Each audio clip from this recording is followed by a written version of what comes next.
Olá, estamos aqui de novo com o nosso Direito Simples Assim. Essa nossa conversa que sempre acontece aqui, acompanhada de um bom cafezinho, um pão de queijo, conversa bem mineira, né? Hoje estamos aqui, Morgana, Vinícius. Olá, pessoal. Eu, Rosane, e a nossa parceira, né? Que já está aqui, sempre que a gente precisa de tratar de um assunto interessante, a gente chama ela. Vem cá, Carolina Amorim. Carolina Amorim é pós-doutoranda em Direito Privado, é mestre e doutora, tudo pela PUC, tá? Ela é especialista em Ciências Jurídicas e Sociais pela UCAM e também em Educação Moderna pela PUC do Rio Grande do Sul.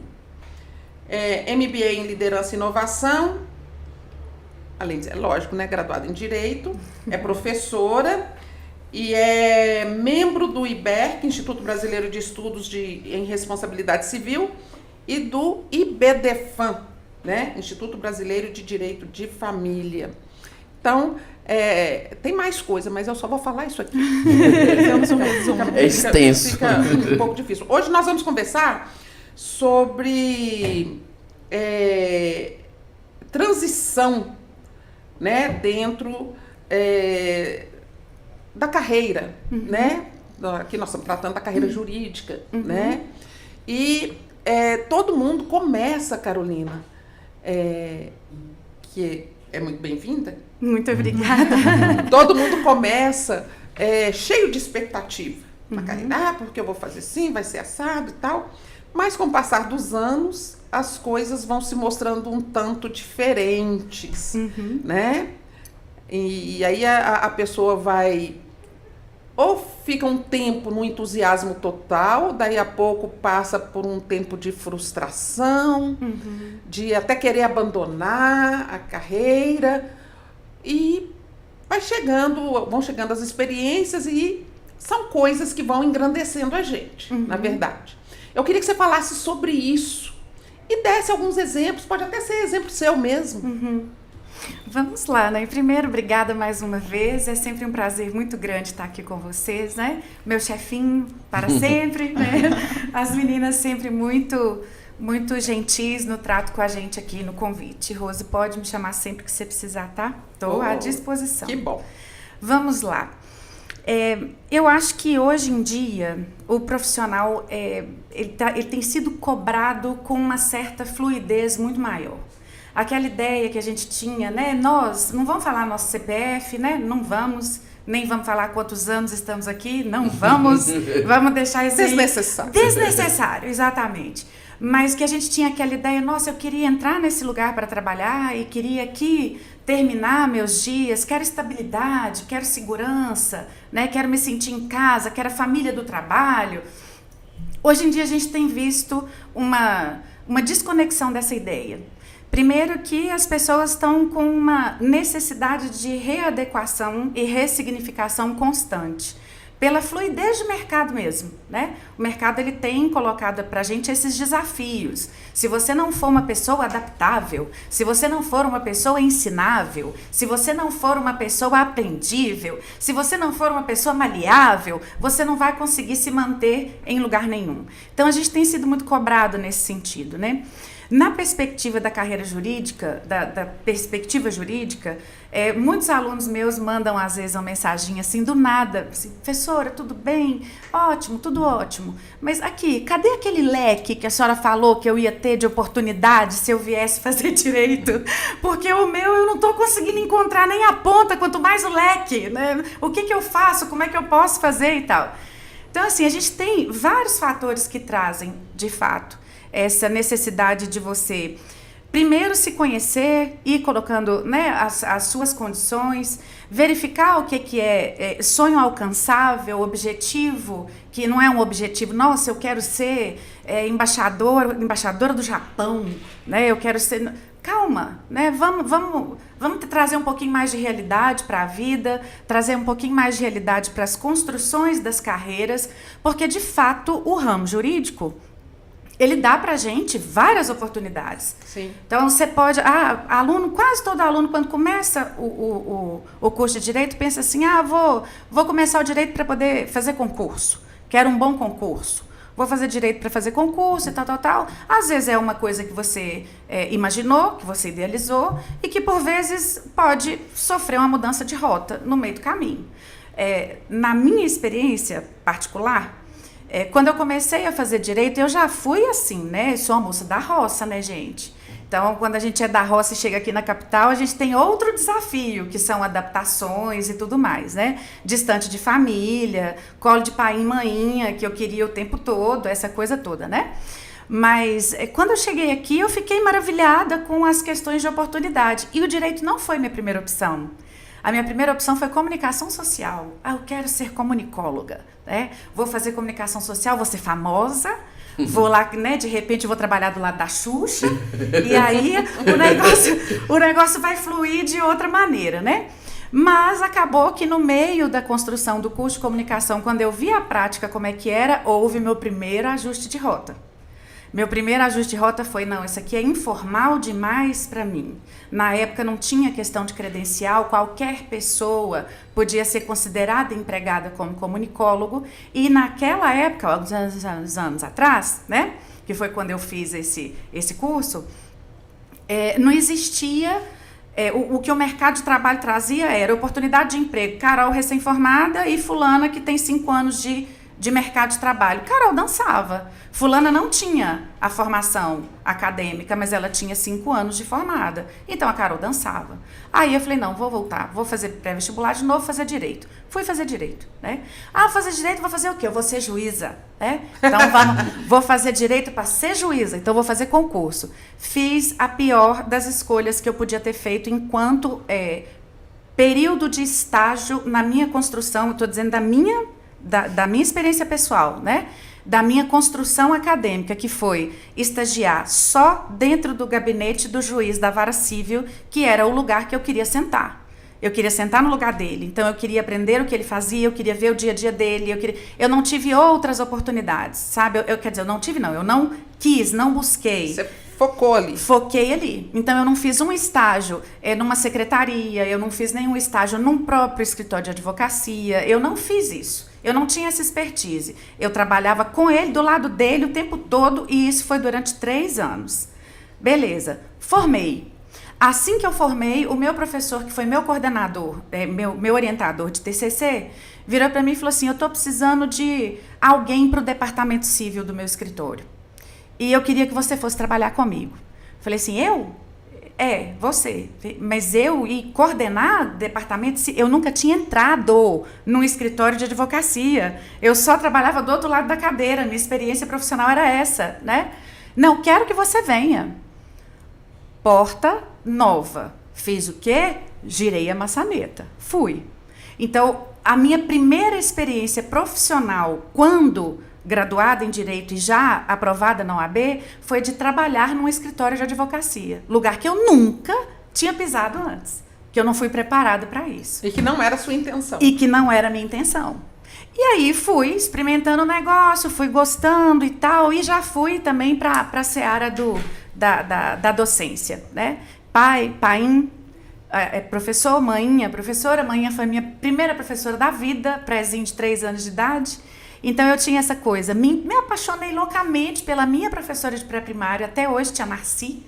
Não vou esquecer nunca da tia Narci, uma mulher cheirosa, bonita, bem arrumada, que eu via, eu falava assim, eu quero ser essa mulher quando eu crescer. Eu quero dar aula e eu quero que alguém olhe para mim do jeito que eu olho para ela. Olha só, né, a construção do sonho. Das ideias, né, do desejo. Eu quero que alguém um dia olhe para mim do jeito que eu olho para ela. Eu quero ser cheirosa feito ela, eu quero ser bem arrumada feito ela e vamos para a docência. Comecei a dar aula com 18 anos para pré-vestibular. Dentro da carreira da docência jurídica, vai para 20, né? Só de docência jurídica. Credo, né? Vamos lá. Tempinho, né? Pois é. E aí, quando eu comecei com essa questão, fazer mestrado, doutorado, apaixonei, alucinada com a docência. Docência é tudo, docência é isso. Eu já tive coordenadores de curso, tipo esse aí que está na minha frente, que falava comigo assim, tem umas coisas que só você consegue fazer. Então, faz isso aqui assim para mim. Eu me sentia, né, a professora, e achando, vou morrer dentro de sala de aula. Aí, a coisa começou a se apresentar de outra forma. Todo esse problema da crise que a gente tem experimentado no nível superior, né? Não é uma questão obrigatória, facultativa, literalmente. As pessoas têm oportunidade ou não têm oportunidade. As consequências todas da falha do ensino de base, que a gente está sentindo de forma mais evidente por agora. Esse sonho começou a se dar uma perdidinha, sabe? E mais a pior de todas as frustrações, que foi fazer 14 pós-graduações, fazer mestrado, fazer doutorado para eu poder entregar o melhor que eu puder para o meu aluno e ser desligada nas 2 oportunidades que fui com um discurso de estamos com pendências financeiras e precisamos fazer corte. Você é uma professora cara. Isso acontece. Aí vamos mudar a rota, né? Vamos mudar a rota. O plano A, que era ser professora de direito, virou plano B, e o plano B, que era ser advogada, que eu falava assim, de vez, né, uma coisa ou outra, eu pego em parceria com alguém e tal, mas eu sou acadêmica, eu sou professora, eu sou uma professora advogada. A professora advogada virou advogada professora. Aí é que eu fui, depois de mais velha, né? Bem mais velha não, né, gente? Mais experiente. Mais experiente, isso. Depois de um pouquinho de caminho já traçado, foi que eu percebi que eu deveria dar um pouco mais de atenção pro escritório de advocacia do que para a área acadêmica. E aí é que veio a questão. É só abrir as portas do boteco que ele vai funcionar? Claro que não. Outra taca, né, Rose? Claro que não. Aí é que a jurupoca começa a fumar. A jiripoca começa a piar. Piar. Eu com os ditados. É desse jeito. Advogado é assim, gente. É tudo, ó, enrolado. É desse nível aí. Aí começaram os outros desafios, né? Como é que faz? Tá, eu tenho que pensar no quê? Eu tenho que ter um sistema operacional? Eu tenho que ter um contador? É melhor eu ter sociedade? Ou eu abro um boteco sozinha? É melhor eu unir forças para poder ver se, né? Mas eu não tenho tanta experiência, eu sou um pouquinho inseguro, eu não tenho tanta expertise em contencioso. Será que o mais adequado é eu me associar a alguém que possa me dar essa segurança um pouco maior? Como é que se constrói um escritório de advocacia? Então, veja, eu já quis ser a amiga da Xuxa, né? Lá, né? Comunicadora. A comunicadora, a amiga da Xuxa. A ideia era de ser juíza, concurso de direito, então não deu. Depois, não é que não deu, ficou para trás, se perdeu, sabe? E graças a Deus eu não tenho o que reclamar, tive oportunidades diferentes da realidade de muitas pessoas, mas tive a oportunidade de ter minha família junto para eu poder conseguir buscar aquilo que era o sonho desenhado, né? Mesmo porque eu tenho muitos amigos que são juízes, e vida de juiz não é fácil, não. Sim, seguramente. Temos não o é glamour, fácil. mas temos o... Não é fácil, é uma vida que está ali vigiada o tempo todo. Não é fácil. Seguramente. Por isso eu respeito muito. Pelos meus colegas de faculdade que se tornaram juízes, a gente tem que ter esse... E tanto das outras áreas, né? Como ser delegado, como ser promotor. Todos vamos enfrentar dificuldades. Todos nós vamos enfrentar dificuldades. Desafio é vida adulta, né, gente? É vida adulta. É desafio o tempo todo. É o tempo todo. E daí a juíza ficou para trás também, e aí veio a professora e a advogada, que agora estamos em mais uma fase de transição de carreira, no meu caso, né?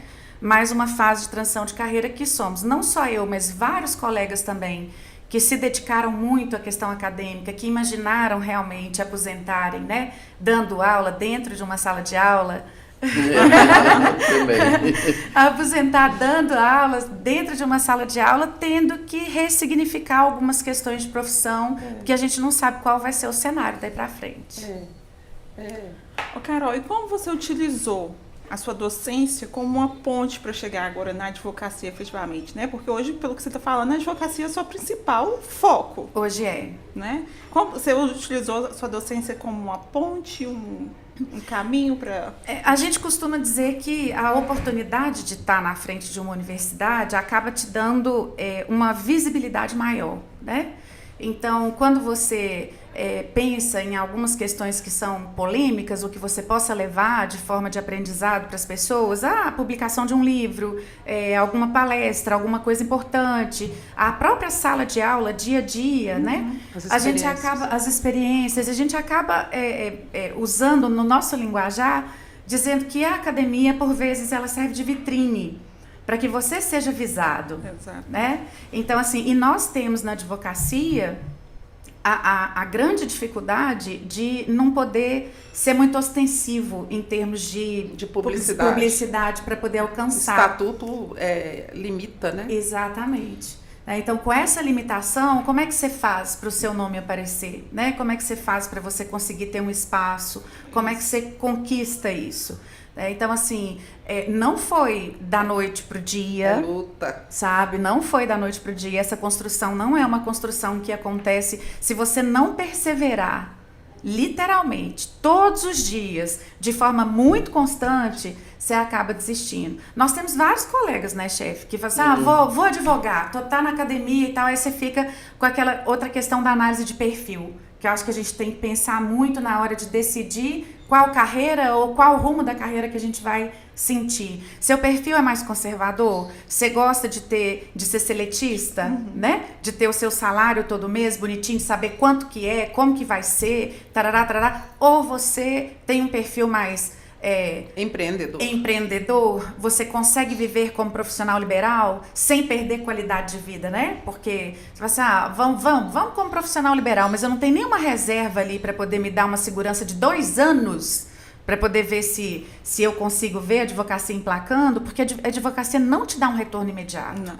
Advocacia não é fácil. A advocacia não é para fracos. Exatamente. Não é. Exatamente. Tem gente que fala assim, é advogado porque não conseguiu ser juiz, porque não conseguiu ser promotor, não conseguiu um emprego bom. Não, é advogado porque é advogado, e ser advogado não é fácil. E eu falo literalmente, né? Tem gente que fala assim, o calorzinho que a gente tem da segurança da academia, isso, em função dessa questão, né, do vínculo de emprego. Como é que você deu conta disso? Como é que é? Gente, eu não nasci pronta, mas eu nasci com coragem.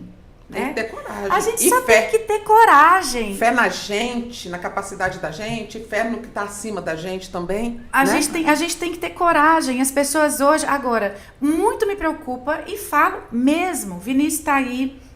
A gente vê essa questão da preocupação, o colega, eu vou advogar, aí em função de N questões, das dificuldades que encontra, percebe que não vai dar, ou que o perfil não é para aquilo, e volta, faz... Gente, não tem problema mudar rota, não tem problema você dar 2 passos para trás para poder depois tomar um impulso para frente, não tem problema você ir dando um passo de cada vez, construindo um tijolinho de cada vez. A gente tem que adequar aquilo que o mercado, da área que a gente atua, nós estamos aqui entre juristas, né? Então, da área que a gente atua, como é que você pensa no seu cenário, como é que você constrói o seu cenário, dando um passo de cada vez, analisando literalmente o que é o caminho que você quer percorrer, sendo flexível para que você possa fazer esses ajustes de rota sempre que necessário, né? E sem romantizar nada.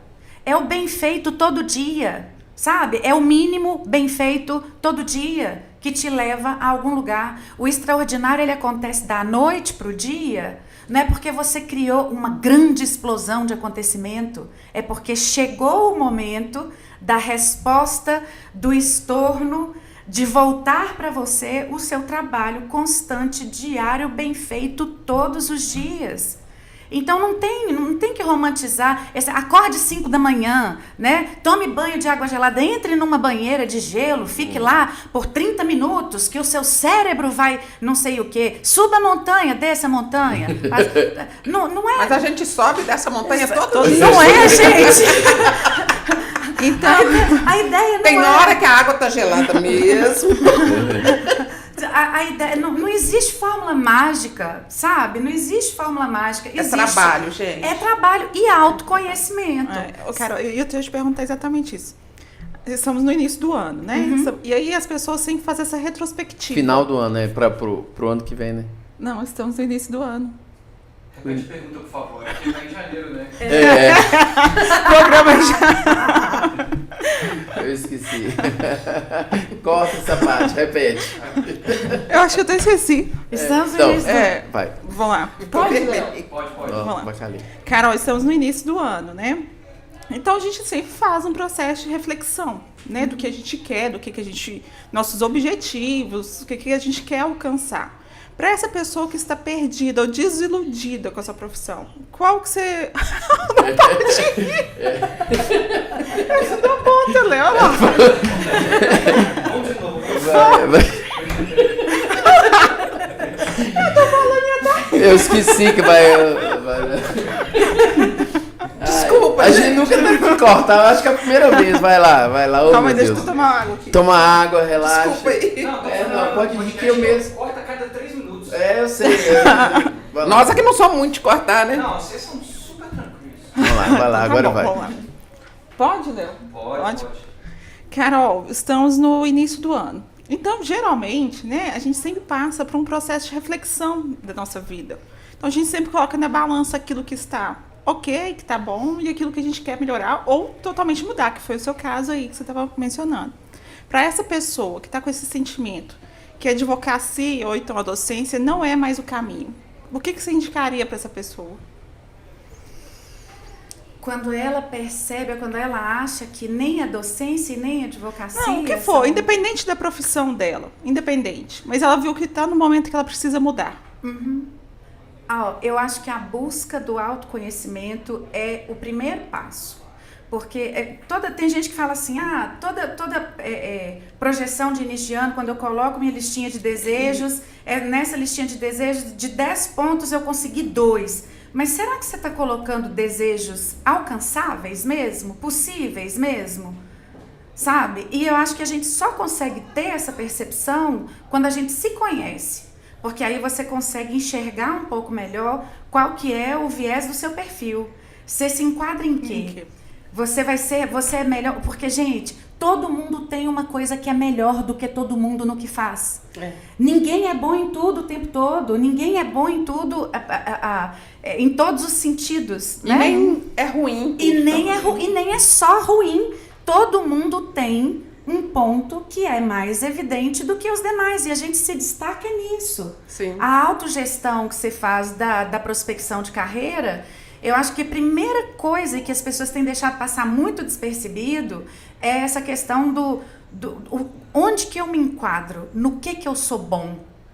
Porque a sensação de utilidade, quando ela vem, quando você efetivamente se sente útil, principalmente vendo de forma reflexiva nos outros a utilidade que você tem, a utilidade do seu trabalho, a utilidade daquilo, a resposta, né, o resultado daquilo que você conseguiu construir por ele, é sensacional. Eu falo assim, quando a pessoa também encontra o seu propósito, né? Exatamente. A pessoa, depois que ela encontra o seu propósito, fica até mais leve. Exatamente. Porque as pessoas hoje têm o costume de comparar as vidas na internet, pelo Instagram. E Isso vidas que mói. não tem absolutamente nada a ver com a sua regra, Nada né, com a sua, gente? com a sua regra. E tem hora que eles olham, igual você falou anteriormente, a questão do extraordinário. Eu falo assim, mas como é? Mas não é. A pessoa também construiu aquilo. Né? Ela teve o propósito dela, ela batalhou por aquilo. E agora o que está sendo divulgado, a gente não sabe de toda a realidade, a maioria das vezes. Tem né? que ser um passo de cada vez. Sim, né? não tem segredo, gente. É trabalho de formiguinha. É persistência e trabalho de formiguinha. E outra coisa também que é o seguinte, o leque, ele é muito aberto. A gente não pode concentrar só em advocacia e docência, por exemplo, Isso. porque existem outras oportunidades.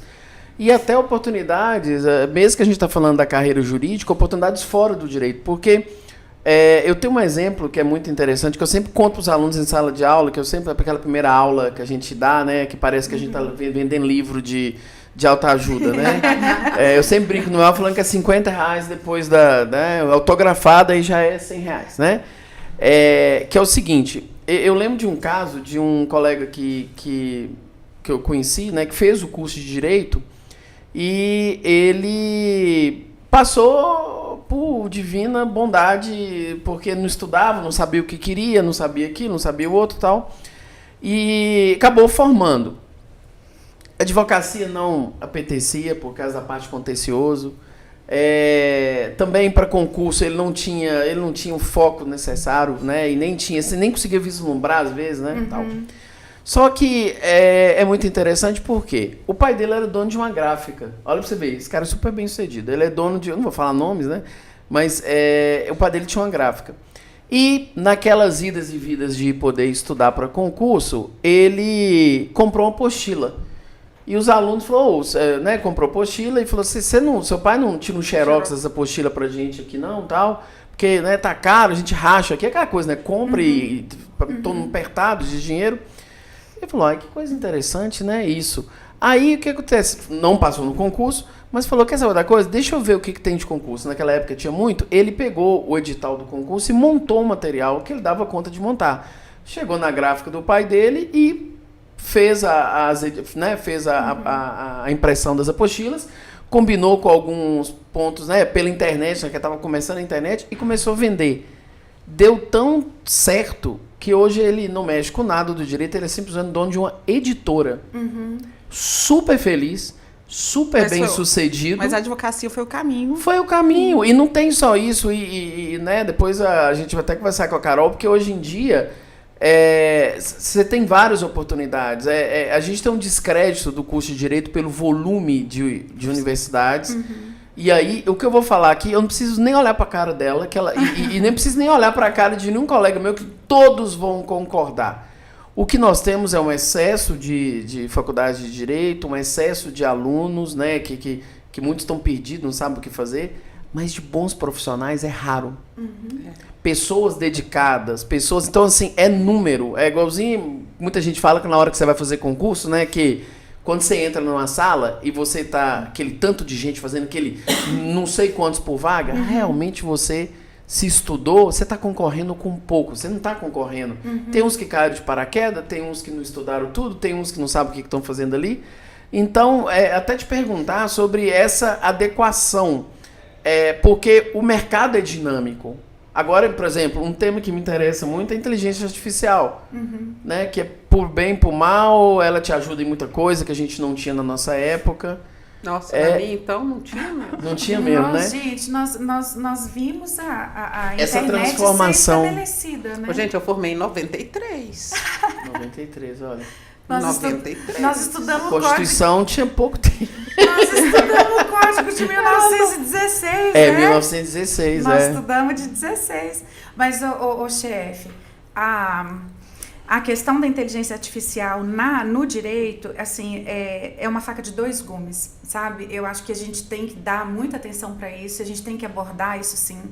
Porque tudo que moderniza, você pode utilizar de maneira favorável para potencializar seu trabalho. Você não vai ficar também, digamos assim, avesso ou adstrito. Eu não sei ligar um computador, eu não sei fazer uma consulta. Só um adendo. E eu sei de vários casos de advogados que aposentaram no momento que veio o PJE. Exatamente. Que o cara batia a petição lá na máquina de escrever. Exatamente. E que não suportou essas mudanças e adiantou a aposentadoria, já estava ali meio que no... né, e aposentou. Então, nós temos outra transição. Exatamente. O perigo da inteligência artificial é porque as pessoas têm utilizado de forma inadequada. Quando você utiliza uma ferramenta da maneira adequada, eu acho que o resultado é positivo. Muito positivo. Sabe? Então, assim, o Google, imagina, a gente usava essa expressão, né? Fulano fez uma prova dando uma gugada. Ou fulano resolveu tal problema dando uma gugada. Quando você utiliza de forma inadequada, você pode alcançar resultados ruins. E a gente tem visto no judiciário o seguinte: colegas utilizando inteligência artificial, as JUS e IAs, que é assim que elas têm sido chamadas, JUS e IAs. Então, as IAs direcionadas ao direito. Muitos sistemas operacionais já criam a forma As peças. de adequar o robô, né, a inteligência artificial ali, para ela poder te responder com base na área de segmento que você trabalha. Então, eu posso comprar hoje no mercado uma JUS-IA direcionada para o direito privado, para o direito civil, que trabalhe desde petição inicial até todas as peças de recurso nível STJ. Os Beleza. próprios tribunais estão usando também. Os próprios tribunais estão usando.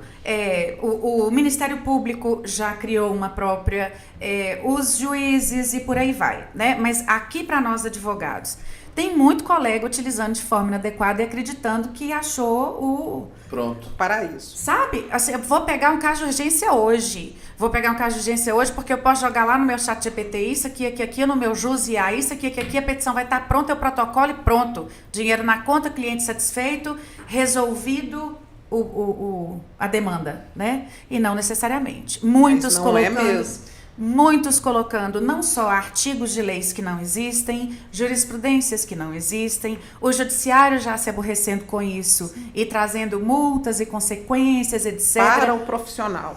Para o profissional, mas que ainda está falho, tá?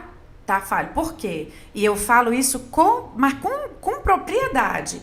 Não é só a gente, os advogados que estão utilizando as inteligências artificiais. Tá tá sendo feito, inclusive, um movimento gigantesco pelo IBDFAM e por outros institutos que lidam com direito de família para não permitir, em hipótese alguma, que os julgamentos em relação a casos que envolvam questões familiares possam ser, nem aqui, nem num futuro próximo, nem num futuro distante, decididos por inteligência artificial, porque vai faltar humanidade na resolução da questão, sabe? Então, assim, nós temos várias questões que envolvem a utilização. E isso também não é só na questão do direito de das famílias, né? Qualquer área do direito, por exemplo, um direito criminal, penal, que a pessoa o réu está preso, né? Isso também tem que ter humanidade ali quando vai fazer a análise do caso. Eu acho demais, tudo que envolve pessoas, tudo que envolve tudo pessoas. Que é subjetivo, né? Tem como a gente pode fazer uma analogia, se a gente for pensar em termos de raciocínio, no que tem acontecido com o juizado de pequenas causas. Porque se a gente for falar assim, não, juizado de pequenas causas é onde as causas são menos complexas, então pode ser uma resolução mais superficial. Gente, tem cada caso no juizado especial que, por favor, né? Não é desse jeito que as coisas se resolvem, não é assim, não é simplificando e dizendo que banalizando questões que envolvem pessoas. Nós somos pessoas, por trás de todo o processo existe uma história. Existe uma história, existe uma vida, existe um pacotinho de subjetividade e que merece ser observado para se alcançar o mínimo que se pretende chamar, no caso concreto, de justiça, né? Ai, gente, que papo bom. Mas o Leozinho já tá ali olhando para mim. Já tá ali olhando, né? Mas olha, na verdade a gente não precisa ter medo. Que eu entendi da sua fala é que a gente não precisa ter medo de mudar a rota. Corrigir, de reinventar e ressignificar. Ou se tentou mudar a rota, não deu certo, voltar para a rota anterior também pode, tá tudo certo. Não é isso? É isso aí. Não vejo, acho que viver é um rasgar-se e remendar-se, né, constantemente, tá? E o Guimarães Rosa para poder dizer para nós, de fato. Eu já vi uma frase que é parecida com essa, que fala que você não é condenado pelas suas escolhas. Suas escolhas, eu fui advogada, eu fui isso, eu voltei a ser. Então, essa reconstrução de idas, vindas, e cada vez você vai adquirir mais experiência e vai estar mais próximo da sua essência, né? Que é o que você está falando de se descobrir, de buscar o melhor. Autoconhecimento, gente. Autoconhecimento, para você conseguir identificar aquilo que te traz, né? O ápice, eu acho, que da realização profissional é você conseguir fazer aquilo que você gosta e conseguir fazer dinheiro, sobreviver com isso, né? Mas acho que muito importante mesmo a gente pensar assim, não estou pronto. A gente se constrói no processo. Você só tem que estar disposto. Então, quando você está disposto, as coisas acontecem. Não aconteceu do jeito que eu queria ainda? Observa as dores, adequa as questões, continua caminhando.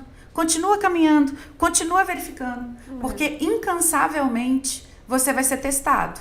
Você vai ser testado o tempo todo. Nada está na fluidez do belo, né? Na perfeição do belo, nas ideias que são ideias de sintonia perfeita. Mas é esse sobe e desce é que faz a vida ficar bacana. Me chama vida, né? Exato, Vai, exato. É de estar disposto a fazer acontecer. Eu acho que se conhecer, criar suas oportunidades sempre que possível, persistir incansavelmente e caminhar. Eu estava aqui lembrando, né? Quantos desembargadores, ao se aposentarem, vão para a advocacia? Volta para advocacia. Ou vai criar galinha, vai pescar, né? A gente tem visto hoje em dia um movimento, isso aí tem alguns que estão bem famosinhos até, juízes que estão abandonando a magistratura para vir para a advocacia e com um viés de construção de cursos. Assim, olha, eu era juiz de tal coisa, não sei o quê, bababá, agora eu estou aqui advogando nessa área e olha aqui meus cursos, venha para cá. Tem umas coisas assim. Ô, Carol, nós vamos ter que parar por aqui, né? Ai, gente, vamos lá, né? Já vamos marcar a próxima. É a vida, né? É a vida, né? É a vida, é o sobe e desce da vida. Nós te agradecemos por você ter vindo. Viu? Mais uma vez, está sempre aí com um sorrisão para o nosso Direito Simples assim, a gente fica muito feliz. Eu quem agradeço vocês mais uma vez, tá? E, pessoal, não esquece aí de seguir a gente cá no Portal UAI, né, no nosso podcast do Portal UAI, dá um ok, ou o que você achar, né? Comenta, né? Compartilha se você gostou da temática, né? Nós Sugira, também, né? Sugira. Faça sugestões, né? Nós também estamos aí no Instagram com o Direito Simples Assim, ADV. Estamos no AM Digital também. Facebook. E nós temos a nossa coluna lá no Estado de Minas Digital. Toda semana tem um texto nosso publicado. Então, acompanhe a gente, que vai ser bom para nós e vai ser muito bom para você. Você vai estar sempre com informações de qualidade aqui. Né? Fala o seu contato. Meu Instagram é Carolina Amorim, advogada. Carolina Amorim, advogada. Então tá, gente. A gente fica por aqui. Tchau, tchau. Um abraço. Tchau, Tchau, gente.